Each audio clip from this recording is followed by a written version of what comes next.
This video is another edition of One Play Wednesday. This week I'm going to focus on Tim Patrick's 2 touchdowns against the Green Bay Packers. Of course, those two scores occurred a long time ago. Last Thursday night, the Packers played early, 2 consecutive Thursday games in a row.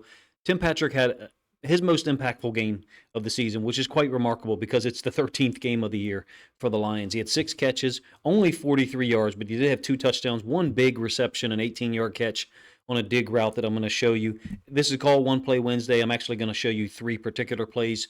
One play action in the middle of the field or between the 30s, and then the 2 touchdowns, one of them on 4th down and one of them on 3rd down. He's a reliable target for Jared Goff. Goff knows where Tim Patrick is going to be. He knows that Tim Patrick knows where he's supposed to be. And the proof of that is this. He's got 33 opportunities to catch the ball in 2024. And he's made the reception 27 of those occasions. 82% catch percentage. Ridiculous for a guy coming off of 2 consecutive seasons of missed complete seasons, in fact. His previous career high catch percentage was 64.6 in 2020 before all the injuries began to occur.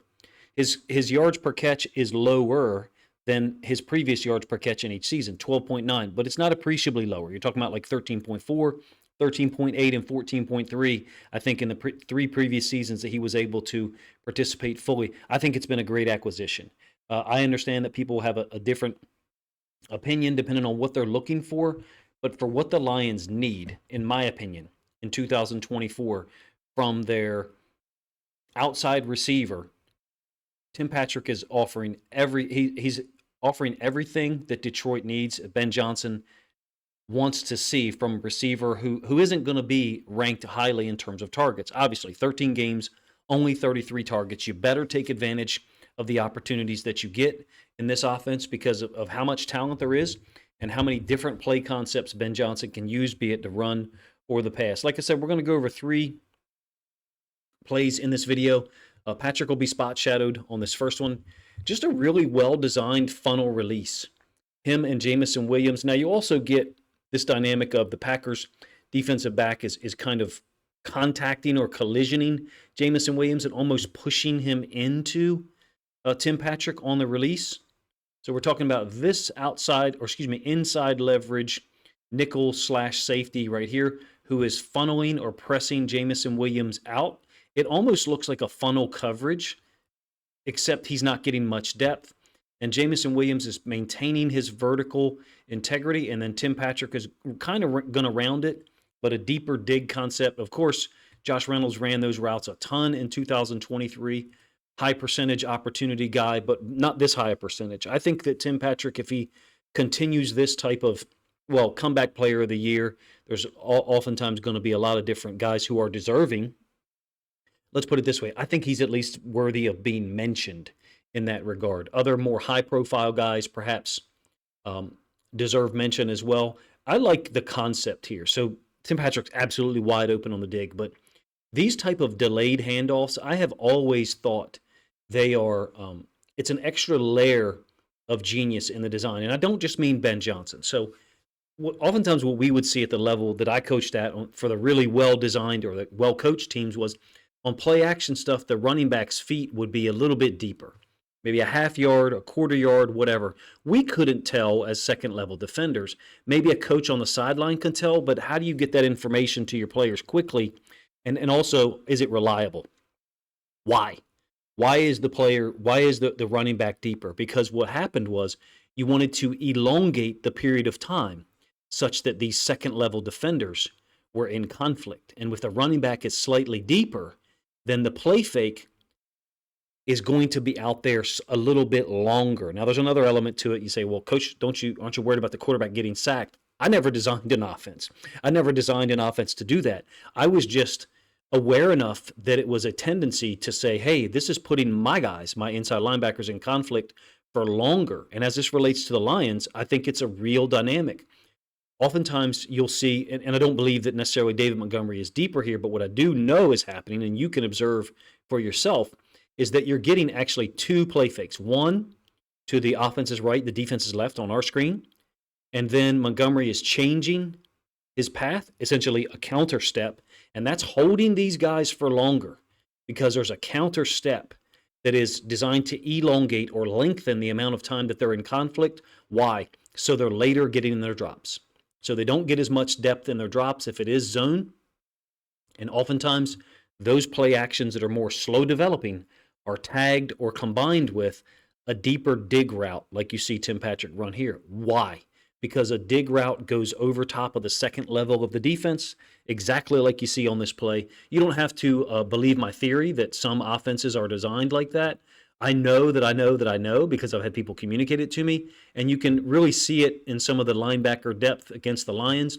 It's one of the reasons why I kind of reject and get pissed off at people saying, well, Goff's completions percentage is only so high because of play action. He's only doing this because of play action.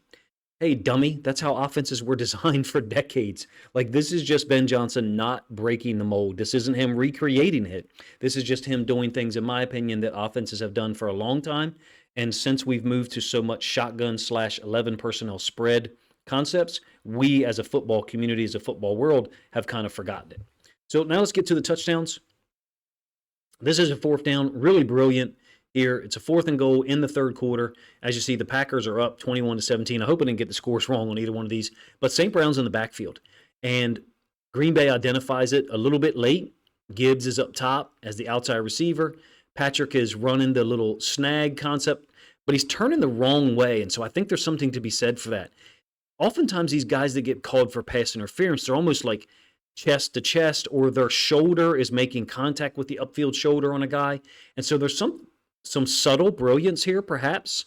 It is easy for me to give credit to coaches like Ben Johnson and Todd Monken, guys that have incredibly high-scoring offenses that are very efficient right now. So I understand that that's also a possibility here, that I'm giving too much credit. But you don't always see it like this. You don't always see this kind of clockwise turn on this snag concept. Normally, you open to it. And in this case, the defense, number 45 in the outside corner, overreacted. One or both of them did to St. Brown. Patrick wide open. The fact that they went to him on this concept, and maybe, is it designed to go to St. Brown? Possibly. But Goff, give credit to Goff for reading it quickly, recognizing that 45 expanded too far, boom, into the window. That's one of Goff's advantages. That's one of his traits, is that he makes quick decisions, gets the ball out fast. And in this case, the design of it, Patrick is a part of the read, whether he's the, quote, intended target, whether he's the guy that Ben Johnson wanted to get the football or not. He's definitely read point number 2 in that progression. That one put Detroit up 24-21, I believe. Like I said, if I have my score right. So here, I believe they're still up 24-21. I might be wrong, but actually I am. I have the score backwards there. My apologies. The Packers were up 24-21. This is a 3rd and goal.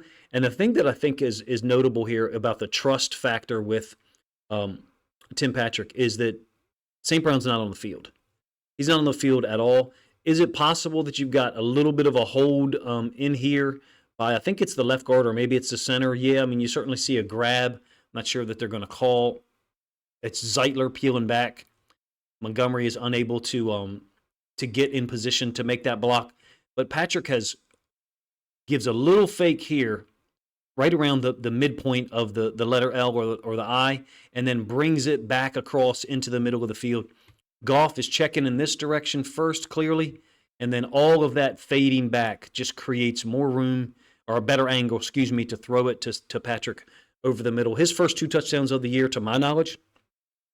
I didn't check the stats for his touchdown catches, so maybe he did have one earlier in the year, but I don't believe so. I think these were his first 2 of 2024, which is what I think makes it even more amazing that Goff had the awareness of that and went to pick the football up for him and take it over. I think he did that after his 2nd touchdown, but I might be wrong there.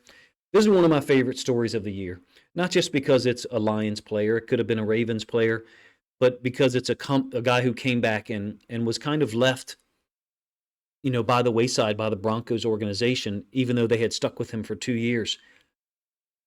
There's a part of me that wishes this was occurring in Denver because they had stayed with him for 2 years, and then he showed the ability to come back and play in the preseason. I actually did a film study video about him while he was still on the Broncos before the Lions signed him, and I didn't know that Detroit was going to go and pick him up. Once they got him, I was glad. Did I anticipate that he would be an 82% catch percentage guy? No. Absolutely not. I would not have guessed that, and it's one of the reasons why, at least in my opinion, I think he should be in the discussion for comeback player of the year for 2024 because of the efficiency rate. Even if he doesn't score another touchdown, the efficiency rate is just ridiculous. His blocking out on the perimeter has been quite good. A couple of missed blocks against the Packers, in my opinion. If you guys enjoy One Play Wednesday, please let me know in the comment section. Number one.